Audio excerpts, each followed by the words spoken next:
Welcome to English Podcasts with Chris and Sue.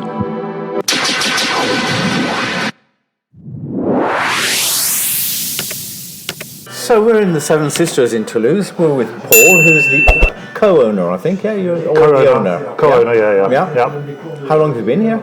In Toulouse? Yeah. Since 2015, permanently. Okay, so about 7 years? 8 years. 8 years, yeah. And where'd you come from in the UK? Crawley, West Sussex is my hometown. Ah, I've seen it on a mug here, yeah. Gatwick Airport. Yeah. Right in between London and Brighton. Okay. Yeah. And why Toulouse?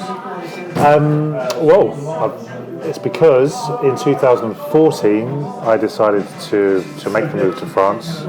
So I quit my job, sold all my things, and then just did a little bit of it was like a 4-month kind of holiday, work away, living with families and working for them and stuff like that. And that was mainly in the countryside. Right. In this department? No, I started in Normandy, then went through kind of around Poitiers, then into the Pyrenees, and then I came across into Toulouse, and I was here for 2 months, and I think it was because I'd been 4 months in the countryside. As soon as I arrived in Toulouse, I was like, wow, civilization, city, bar, restaurants. Decided to stay. So Paul, hi Paul, this is Susan here. Hi Sue. So just to say, are you happy then, having landed in Toulouse? Very happy, yeah. I think it's a great city. Yeah. I like the location of it is very not underrated, but I think it's in terms of the English actually in the UK. I don't think they know too much about Toulouse. No, just the rugby fans, yeah. And they come here and they go, yeah. And the idea of the pub, was that in your mind when you came here? No, I got a job at the London Town, which is another English pub in town. Yeah. Is it really an English pub? It's I know run it's by Charles Wells. Yeah. So they own it. Right. But obviously there's the French. The managers are mainly French. Yeah. The HR and all the kind of accounting. It's they have their French branch as it were of the Charles Wells brewery. Yeah. Started working there. I had never worked in a pub before. I'd never worked in a pub in England. Really enjoyed the hours, enjoyed to have the social aspects of it. And then I noticed that all the pubs in town, Irish, English pubs and bars really, they just stay open. Yeah. They don't generally close. Mm-hmm. You see a lot of restaurants changing hands. Like even by the London Town, there's a road where there's a few restaurants. Like that, even in the 2 years I was working in London Town, all the restaurants changed at least once, some of them twice. But the pubs stay open, so I thought clearly a good business model. Okay. It clearly work. Yeah. I am English. I think I'll be able to do a good job. So as you said, in Toulouse we've got Irish pubs, all sorts of pubs. So what makes your pub different to the others? I mean, is it the Englishness of it? I think because I'm here. It's you. Actually English. But I would say that the Wild Rose that used to be around. I know very well. You were talking about it earlier. That was an English pub run by an English person. It was a friend of mine.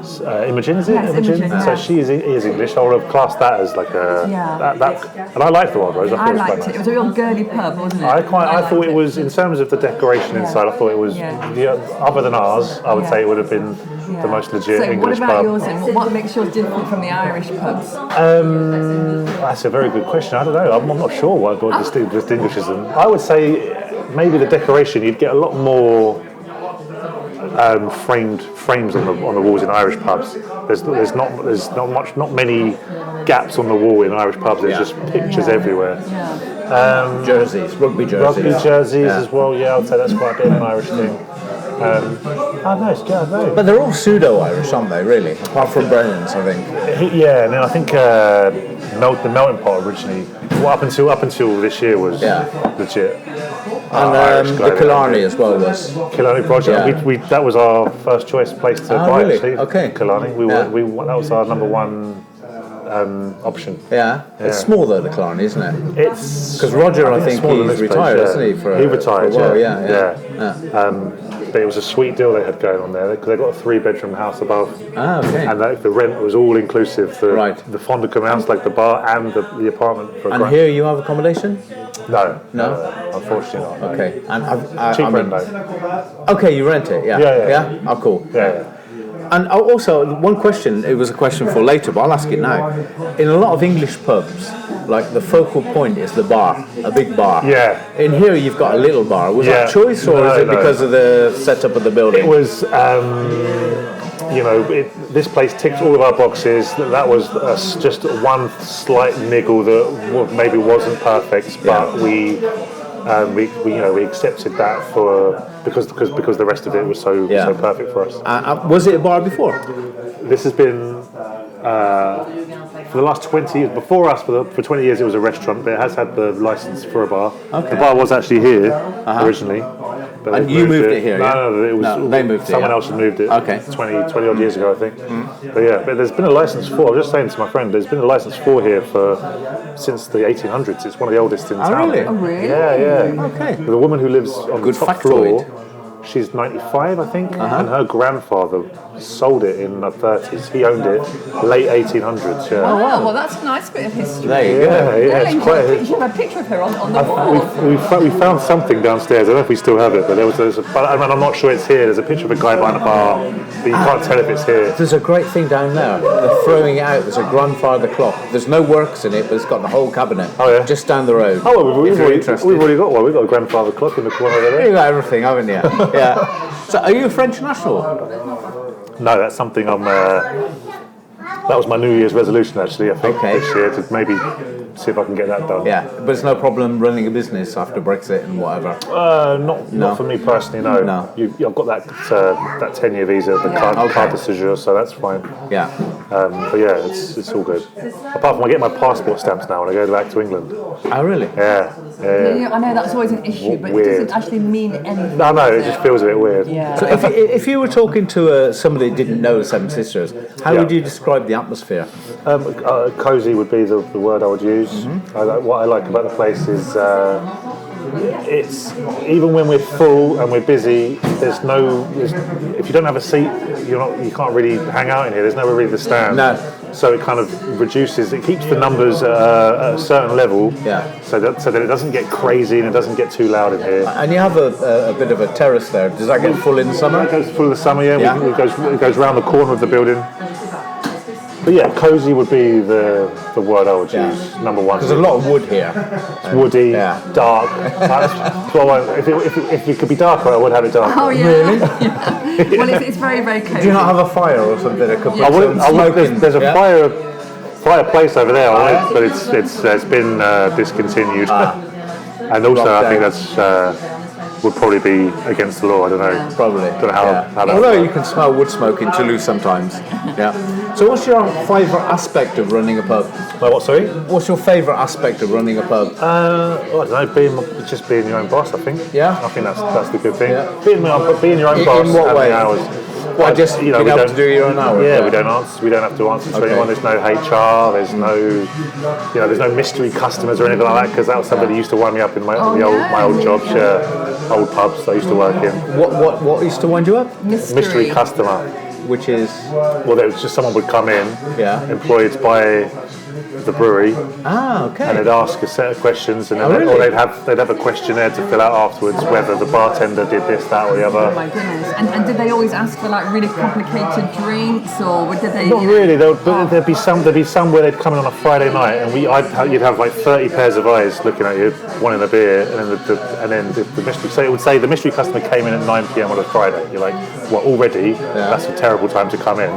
And they was like, they didn't offer me, and they would complain that they would mark you down because you didn't offer them a taste of every beer. Really? Like, well, it's 9 p.m. on a Friday night. Yeah. I haven't got time for this. You know what I mean? Is that something to do in the UK? I didn't realize. I don't think so. I don't think so. They definitely when I worked in retail, but not in not in a pub, not in hospitality. Especially on a Friday night. But then I never worked in hospitality in England. But sounds weird. Huh? It is a bit. Yeah. And that's the best thing. What about your least favourite thing? The least favourite people. People like customers, a bit like us. Well, I don't know. The least favourite. I think the least favourite is that it's very difficult to switch off when you go home and it's your day off.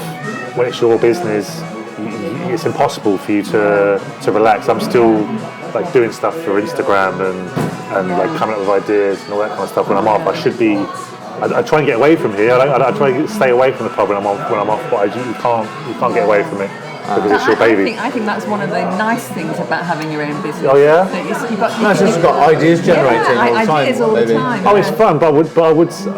You need a cut-off as well. I would say it would be it would be the worst. And how long have you run this place? We've been here since 2021. 2021. Okay, so you're into your 4th year. It's almost our 3rd birthday. 3rd or 4th. May will be our 3rd birthday. Any plans for the birthday? We've had celebrations the 1st year and the 2nd year, so we'll do it again this year, I'm sure. Yeah. Cool. And have you seen any cultural differences between the way that people sort of go out to a pub here in France as opposed to the UK? I would say number one would be in the UK. If you go into a pub, it's straight to the bar, get a beer, and then worry about where I'm going to sit after that. Beer, that's the most important. Get to the bar, get a drink, and then we'll try and find a table. It's the opposite. Oh, really? For the French. I think mainly that's down to the fact that a few of them still assume that it's table service. So I'll give them the benefit. Do you get people doing that? Sit down at the table waiting? Yeah. Oh yeah, in every bar that I've worked in Toulouse. Oh, really? Yeah. And one of the old pubs, like, I'm not gonna name any names. No. But you'd a group of people come in and sit down, and you'd be like, they definitely think it's table service. So you start the timer.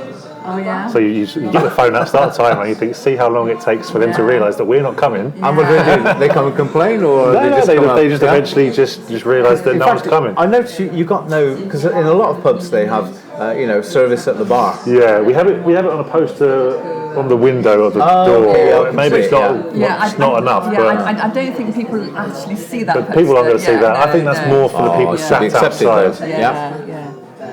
And have you had any sort of I don't know? This wasn't a pub before, and now it is. Any sort of reactions from the locals? We've had mixed reactions. I would say mainly positive, but there's obviously been some negative. Like noise. Noise is a major factor. Noise. We get phone calls occasionally from neighbours. The police have turned up a few times due to those phone calls. Well, but even when the police have turned up, they've been understanding. And what time do you open till on the weekends? 2 o'clock on a Thursday and Friday, and then 2 o'clock on a Thursday, Friday, Saturday, then midnight the rest of the week. Okay. Yeah. Can you open longer, or on a Saturday we can open till 3, and then the rest of the week we open till 2. And you still got customers at 3 o'clock in the morning? This is why we bought Saturdays to 2 o'clock and the rest of the week to midnight, because in the last 3 years we've got to a point now where we can see where we're at in terms of customers. Yeah, you sort of gauged it pretty much. So we think we can afford to close midnight or 2 o'clock on a Friday. And did you speak French before you came here? Not before I came to France, no. I was for the reason I was coming. I chose to come. With an ex-partner, we were learning French with the plan to move to France possibly, and then we separated, and I just thought, well, I'm just going to do it anyway. Get on with it. Going to go on my own. And now you speak French, I guess. I've heard you. I've heard you as well. It's all right. Always very good. It's okay. It could be a lot better. It should be a lot better. Yeah. But has it caused any issues with communication with people at all? Not really. But I would say that the fact that my business partners are both French has been a huge help for this place. Meetings with the bank, the accountant, the lawyer.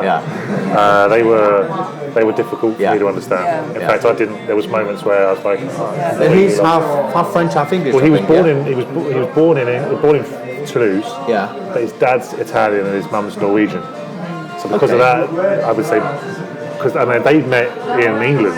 So when they first met, they were speaking English. So his English is perfect. So that's why we can communicate. And then when it comes to how did you meet your partner? Your business partner.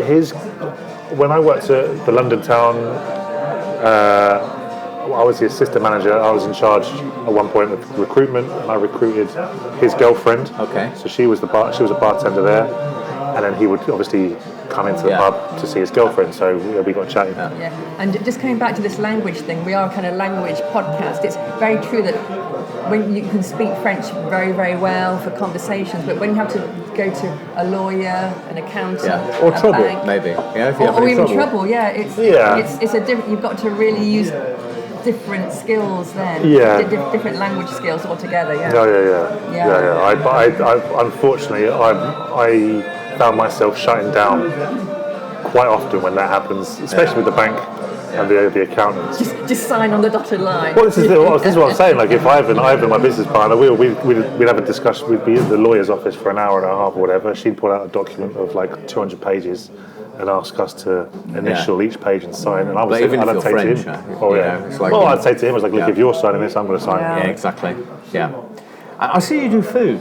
Yes. Ah. Is that a success? Is it what people Food come here is- for? Yeah. The food definitely is a huge help. Yeah? It's massive. It's not it's not difficult to. It would be a lot easier to run a bar if there wasn't a kitchen. Yes. But the kitchen definitely helps us in a big way. Yeah. In terms of turnover. In terms of turnover, it's Yeah, massive. it Yeah. brings And you do Yeah. sausage rolls as well. Well, that's just something must be the we've added only one. this week. Yeah. Yeah. Yeah. Well, you tried one the I other did. week. I did. Last week, Yeah. homemade, made by my girlfriend. Ah, yeah. She makes them for us. Yeah. In Wow. fact, my favourite is the fish and chips. Yeah. And you've added the extra on top, being the mushy peas. Mushy peas have been introduced this week as well. Oh yeah. Now I thought they were very good. Now Do you like peas? I like peas and I prefer them when they're mushy. Do you like cheese? Oh yeah, I can see where this is going. Sorry. Well, forget that anyway. But yeah, for the peas, I'm from the Midlands, and I love mushy peas. Okay. And I thought your peas were very good, Oh, but thank you very rather much. sophisticated. I Yeah, thought. okay. But very nice. Okay, well, I hope you liked them. Yeah, hope you liked Mushy them. peas. And what's your favourite of all the food you do? Do you eat your food? Not often. Well, I try to. Well, We'll cut that out. I'll eat the fries, and I'll eat the the frozen kind of tapas bits. I'll try and avoid the more expensive stuff. But the burger is good. We have been told many times that the burger is excellent. I've eaten here, and your food for pub grub is not bad. Yeah, cool. Have you ever thought of doing an Indian night? These things. This is something that I wanted to do this year. Was to kind of our plan was to kind of work on the menu a little bit, kind of steer away from the frozen stuff. So that's why I've got the sausage rolls at homemade. We're going to do some We can talk about this later. But a curry night, I yeah, think that something would be maybe. a nice theme It's definitely, evening. You know. it's definitely very English pub. Ah, yeah. I Pint- think you'd get a curry lot and of people pint. coming for it as well. Yeah, something like You know, authentic. Because there's lots of curries in Toulouse, but there's no good curries, is there? We'll cut that out as well. There are Cut in that the out, edit, because we'll there cut are it some out. good curries. there are some good curries, yeah. Okay, right. So I know you do some activities. We come quite often, well not quite often, but from now and again to your quizzes. Yep. How do you incorporate the sort of the English tradition of a pub quiz with the what French people expect? It's difficult. Yeah. That's something that you've got to be careful with the questions that you ask. You can't have anything on English TV. Can't have anything on films, English films, really. Soap operas and stuff like this. That's all off limits. So you've got to kind of think about it a lot. Think about it a lot more, and it kind of makes it a little bit more difficult as well. Especially this week, just gone. It was quite a tough quiz, but then It was. Yeah, we didn't win, so yeah, it was tough. But then the difference. But then the points different. Like, for example, if I asked a quiz from a couple of weeks ago, where there's a lot of maybe a few more film questions, a team with a lot of English players will win with a score of like 39, and then you have French teams with like 17, 18. But then like this week, the difference between the teams was a lot smaller. So like, I'm going to stick with that. I'm going to, a lot more history, a lot more geography. Right, because Could you incorporate maybe some French, like films, TV, and stuff like this? Or music? Because most of the music is either American or British. That's something that we're like. Ivan, my business partner, he'll tell you we've got to be keep it as English as possible, without being impossible for the French. Because Chris and I, we are like quiz fanatics, really. But we don't always win when we come here. But I'd like to know how do you get your questions? Because the questions, we like them a lot. They're very difficult. So how do you Google? Do you Google your questions? Sometimes, there's a few websites. Have you got a very like twisted mind where you get these questions? questions. I do like, if I could, I would ask a lot more. Only like, connect not trick things, questions. you know? Yeah. No, I think of a keyword, and then I just. Okay, like the theme. Yeah. Is it the most popular event that you do, the quiz? Oh yeah. Yeah? Yeah. Because you had a music quiz as well. A music quiz once a month. Yeah. Once Does that Saturday do a well? month. It does okay. Yeah. We get a few people in for that. But your quiz is pretty well organised. I mean, we've been to some other ones. It's not just because you're here, but we've been to a couple of other ones. And to tell you the truth, they're not really up to what you do. Yeah. And we went to one in a pub you mentioned. We won't mention the name, but they decided after they said there's going to be 20 questions. After 10 questions, they just said, "Well, we're not bothering anymore." And that was it. Yeah. It was really weird. Fair enough. Yeah. Anyway, we'll leave it at that. Yeah, okay. But, I try and keep. I've got like a time. If I can get to the end of round 3, or the beginning of round 3 by 9:30, I'm on track. Okay. If I can start the music round by 9:30, we could get the first 2 out of the way in half an Why hour. is that? Why, I don't know. I just think that if I can keep the quiz to nothing more than an hour and a half, hour and 10, Right, yeah. hour and 20 minutes is good enough. I because I think. do notice that people, they tend to just leave after There's the some quiz. people that kind of give up halfway through as well. Yeah. Yeah, we There you don't. go. We don't. do we? We always We stay to the could recommend a quiz for them. That's it. Have you got any memorable or funny stories, like anecdotes of customers, for example, that you could share? I can't think of anything like customer-wise. I can think of, there's been a few moments where I've used French in a bad, like I've used the wrong word, and it's the context of the sentence has gone completely askew. Like everyone starts laughing, and I'm confused as to what I've said. Yeah. That's happened once or twice. But you do your quizzes done, just to go back to it, you do that in French and English. Yeah. Do you have to think about it first, or does it come naturally? I use a lot of Google Translate.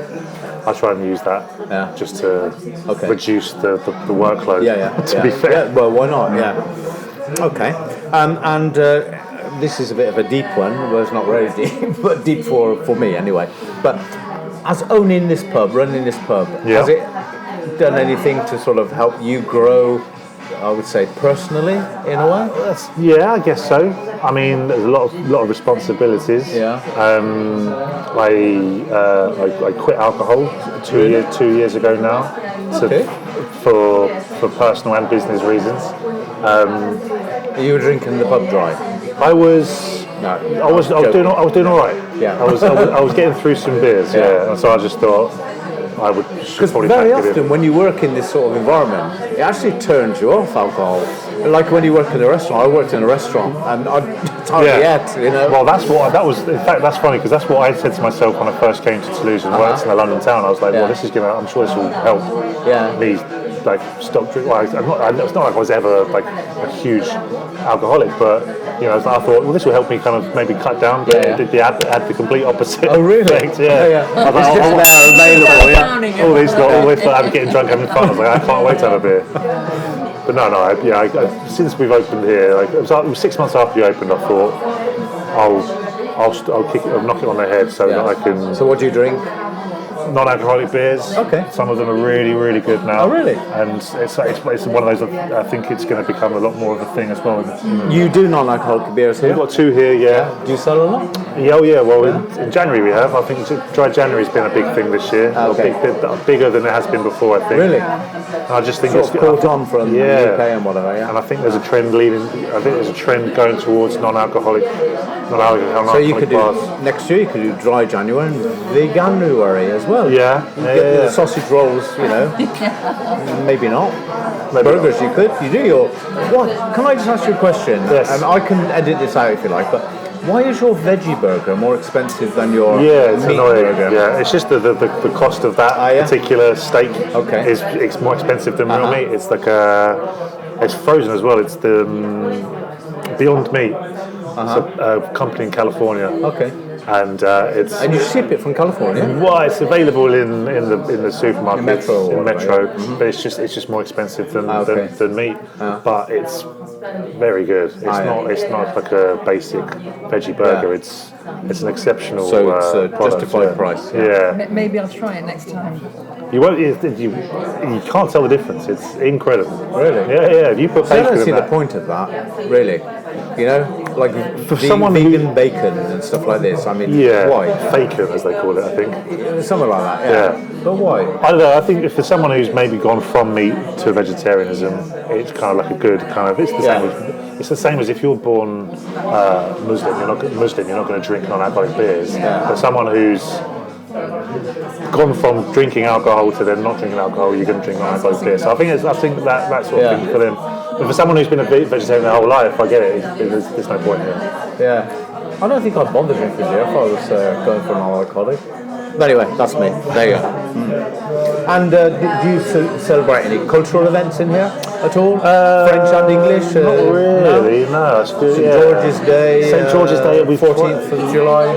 Well, 14th of July, those big events, because we're kind of not very, very central. We're kind of near the centre of town, but I think people venture past us. Okay. Like Fête de la Musique, another example. We don't do anything for that because because that's Yeah. more of a pub crawl kind You're of vibe. just out of there, aren't you? We're not really in that circle just outside yet. So not really. And St. George's Day, I don't think it's. We tried it before in a different pub. I don't think it really inspires people, does it? It has funny connotations, St. George's Day. Yeah. How about sporting events? Because we've got on Friday the Six Nations starts. Yeah, we get big crowds in for the big matches. Yeah. And then Big one on Friday. What's Friday? Is it Ireland, France. Oh yeah. Well, we'll be busy for that. I'm sure you will. Yeah. Do you put a screen outside or just screens inside? No, there's the screens inside. Outside again, like, because of where we are. We're not. When there's like these huge events, and also because I don't know where I'd put it outside either. Yeah. But we get busy when it's like the really big matches. Really big matches. Just like the preliminary rounds. France, Ireland. There's nothing bigger. Huh? Yeah. Not really. Yeah. Who will you be supporting, by the way? Probably England, I guess. Ah, yeah? If I had to choose. I'm not a massive rugby fan. I'm more cricket, darts, football. Okay. Cricket and darts. Oh yeah, darts. I want to say cricket. Darts is probably my number one sport at the moment. Well, I've seen it you show it on the TV quite a lot actually. Oh, we love it. Yeah. If there's live darts on, we've got it on in here for sure. That's what must have been massive with that young guy, the 16-year-old. Yeah. It was. It was the most watched final of all time, I think. Oh really? Yeah. I think a lot of casuals coming out of the woodwork. Darts is good. Yeah. So, you got any advice for anybody that wanted an expat, for example, coming to France, starting a business? My advice would be get a French business partner. Yeah. if you don't speak the language, because you will struggle with the bureaucracy. Sure. Big time. I mean, when you're if you've got to have meetings with bank managers and lawyers and accountants, you can also going for the admin, the other stuff, put in your, I don't know, are you an SA, EURL? We're an SARL, SARL, yeah. Knowing which one to get, you need a good accountant, I guess. Yeah, we were advised by our good accountant, and make sure the accountant. Another good advice that I got, which I will pass on, it will be make sure that your accountant and your lawyer know each other, or are aware of each other, or maybe have worked with each other in the past, because your lawyer obviously will advise you a good accountant, or maybe I think the way round is an accountant that your lawyer advises you to use. Because then you can trust. And then your accountant advises you which bank to use. Maybe. Well, I guess, But you just, because I think the accountant, you don't want a dodgy accountant. Oh, sure. So you want one that's advised by your lawyer. Or the bank might know a good one as well. Unless you become a gazillionaire, then you wouldn't want a dodgy accountant. Then you definitely want a dodgy one, Definitely, do you incorporate any French ingredients into your... We did have, when we first opened, we had magret. That was on the menu. But why is it not anymore? It's not anymore because it was expensive and difficult to judge how many we're going to sell. Right. You don't really want to throw any of those away. No. and with the way that people want it cooked, Absolutely, I was going to say that. Yeah. That's the thing, isn't it? In France, the burger. People ask you? People do ask, but it's not much But you of an don't issue. ask them. No. We've kind of said to people like all of them are going to be kind of medium rare. The burgers. But obviously with duck that wasn't possible, so it was a bit. Especially here in Toulouse, people are very particular about how they want their duck. How about the innovative drinks that you have? Because I notice you do some cocktails sometimes, don't you? Cocktails, We've got a good cocktail list. We do we'll do a cocktail of the month, a new one every month as well. I've been doing that for. This is the third year now. And I think I saw it was Stolen Bike or something? Bicycle Thief, Bicycle Thief, that was it. What's that? I don't know. Okay, I get them all off Instagram. I follow a few cocktail mixologists, and I try and find ones where the ingredients are easily sourced, because sometimes you see these cocktails with candy floss syrup, and you're like, where am I going to find that? In France, some of these things are difficult to get, aren't they? Are there any other drinks, I don't know, beers or whatever that you'd like to sell that you don't sell? Do you do your non-alcoholics on draft or just non-alcoholics in bottles? Are they always in bottles? Always everywhere? in bottles, A non-alcoholic draft beer would be quite good. I think, like I said earlier, I think it's going in that direction. I think in not in the immediate future, but 10 years, 15 years down the line, I think there's going to be a lot less people drinking. Because, for example, you take the smoking example. Like my niece is 11. I would say that age, they're never going to smoke. They're not going to be smokers. None of them are going to smoke. And then anything younger than that, you'd argue that they're not going to be drinking either in the future. So I think non-alcoholic stuff. Do you think it might also attract more customers if you're non-alcoholic as well? I think so. You're going to get less rowdy. Is it something done in other pubs? Not in France. I've noticed in a few in England, like a few tap rooms are opening up non-alcoholic. There's a couple of bars in America that are. They call it temperance bars. I think that's what it's called. Okay. So it's like they've been around for years as well. Like in England, they used to be around the 1800s, but then died out. So it is a pub, but no alcohol. But it's like the Wesleyans. The craft beers as well. That'd be something that I would like to sell more of. Because there's a lot in Toulouse, I think. It's getting around Toulouse. There's a lot of craft beer brewers. Yeah, France. There's microbreweries popping up all the time in France. They're getting into their craft beers a bit. There's a few shops in town. But is it something that French would go for? Not right now, I don't think. I think if you've got, there's a shop just down the road there that sells just craft beers, and they seem to be doing quite well. If that's your thing, then if you're a bar with beers on draft, I don't think people are too fussed. Okay. Because they get quite expensive if you're going to sell craft beers. Right. And you got the wastage as well, I guess, as well. Yeah. And are you allowed to sell any beer you like here? We've got the supply. We have our supplier. In terms of the taps on the bar, we're kind of tied into them. Like we can't then start plugging other kegs in because it's their equipment. Okay. They lend you the equipment. They install it all, and then in exchange you sell their beer. Okay. But elsewhere, in metal, could you add one on if you wanted to or not? If we could, but there's not much space. Okay. We have an issue with space. I think on tap you have like 4 beers. We've got seven taps, seven draft beers. That's a good choice. Yeah, I think it's good enough. We've like three blonde beers, a dark beer, ale, a wheat beer, and a cider. It's a good spread. And do you do bottle beers as well, apart from the non-alcoholic? That was it. Like we started having a few bottles, and we've reduced them all the way down now as well. Same with some soft drinks. Over the last 3 years since we've been open, we've noticed that we don't sell many of this, don't sell much of that. So we've kind of streamlined the choice a little bit. Okay, maybe that's something that could be more popular in the summer. I don't know. I think people are kind of, because bottled beers, unless it's a craft beer like Corona, people aren't going to spend €6 on a bottle of Corona when you can get 6 for €6 in the supermarket. Yeah. And I agree with that as well. Like, I wouldn't go if I'm going to a pub and there's a proper draft, a cask ale, I'm going to have that. That's why you're in the pub, for the draft beers. Yeah. I quite like a nice cold bottle of what's it? You've got the Italian beer. Peroni. Well, Peroni. Peroni, yeah. On tap, yeah. I quite like it in a bottle. But anyway, Bottle Peroni is good. I know it's going to be more good, expensive, but when you go to a restaurant, it's the same thing, yeah.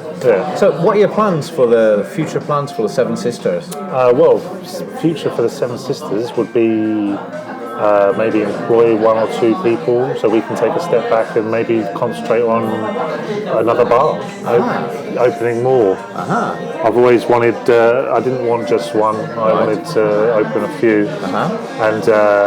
In fact, there was a guy who came in here last night, an English guy, who opened a few pubs in Lyon. Okay. And I was asking him about how long was there between his first pub and his second one. He said it was 10 years. And that gave me a bit of reassurance. Was that a choice or? Oh, I don't know. I just think I'm not sure, but I like the fact that we've got a bit of time. So future plans would be more pubs. And can I just ask you, why did you call this pub the Seven Sisters? Is it from your hometown? It's because I'm a supporter of Tottenham Hotspur Football Club. There we go. It's in North London. Oh, there it is. That's the above ground. That's the train station. There's the underground station called Seven Sisters Road. Well, I was actually born in Tottenham. So, I was going to call it originally I was going to call it White Hart because that's one of the most popular names for pubs in England. I thought it's cliche enough to be recognised in France as a bit of a cliche, but then Seven Sisters, I thought it's original. I haven't seen any other place called Seven Sisters. It's a good name. And also, obviously, you've got those. That's the Seven Sisters as well. That too, yeah. Those cliffs. It's the cliffs in Hampshire, I believe, or East Sussex. Probably Sussex, yeah. Sussex. Yeah. You should have that on one of your questions in the pub quiz. Oh yeah, well yeah. We might get it right. So, have you got your eye on another pub at the moment, or is it just something you're batting around your head? It's been discussed. We've had a few other people that would be interested in investing, and it's nothing. It's not a pressing matter at the moment. We've still got to pay off the bank here. Yeah. I don't want to kind of rush into anything and then bite off more than you can chew. It'd have to be the right place. You're not going to jump into anything hastily. What would be your sort of criteria for rent? Would be the number one criteria. Because here the rent's very low. Right. And it was when we were being advised before we opened the pub, one of the best advice we got was rent. Yeah. You need to make sure the rent's lower than 1,500 is what he said. If it's less than 1,500, you should be okay. Okay. Because there are a few bars in town where the rent it cripples them. So that'll be our number one. And maybe no kitchen. Low rent and no kitchen. Yeah. And would you recommend anybody else to open the pub, or is it a little bit sort of seat of the pants stuff? I think you've got to be a little bit brave. It depends on where it is. If you're buying a pub or bar in the centre of town, then you should be all right. But if you're buying it like here, people were a little bit kind of sceptical as to whether it would work here. Yeah. So we were taking a little bit of a risk, but it seems to have paid off. Because of the location? Because of the location, One of the banks said it was too residential. Okay.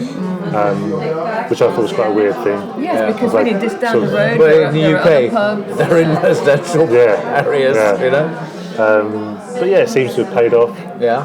Yeah. So we just, if the right one comes up, we'll have a look. Okay. Just a last question. Yeah. Any activities that you would like to set up to do in your pub in the future? Anything on the boil? Any ideas? That's the Holy Grail. The Holy Grail is getting to come up with an event that is as popular as a pub quiz. Yeah. Because we do have other events here, and they happen when there's lots of people in here, but they haven't come specifically for those events. Okay. We do like an unlock the box thing. It's called Unlock the Box. We have like a chest that's locked with a padlock. I've got a bag with 12 identical keys, only one of them works. And we do like a kind of raffle, and you pick a key and you open it, and if you get the right key, you win what's inside. And people enjoy it, but they don't come down here for that. No. How about having a darts tournament? Again, but if you do, you'd have to improve your darts. You'd have because to. Our darts ended up in the floor. They're too light. Yeah. No. But a darts tournament. Yeah. Well, it's not darts tournament, maybe. Then, It's just that the quiz is one of those things. people come here specifically Yes. for the quiz. Yes. And unless it's like live music, which we'd struggle to do here. Why? Because of the size? Because of the size, because of the layout. If I've got a guy with a guitar in the other room, if we're sat here, we're gonna have no idea what's going on. But yeah, that's the thing. Come up with an event that's as popular as the quiz, that gets people out of their houses and come down. That's my goal. Well, you know, some pubs in Toulouse, I know, and in Paris and Marseille, they do a sort of a language get together night. Yeah. Is that anything that you? We've dabbled with that. Yeah. It's just the problem is people just they'll nurse a Coke. This is the thing. Yeah, they're not going to consume anything. There's not much consumption going on now. No. There are lots of irregular verbs, but no drinking. No drinking. Well, Paul, do you have any questions, Susan? I think we've covered everything. Well, thanks very much for talking to us. Pleasure. It's really nice to talk to you. Yeah, thank you for coming down. Good luck with your future plans for the Seven Sisters. Thank you, I appreciate it. See you soon. Thank you. Okay, bye. Cheers. Cheers.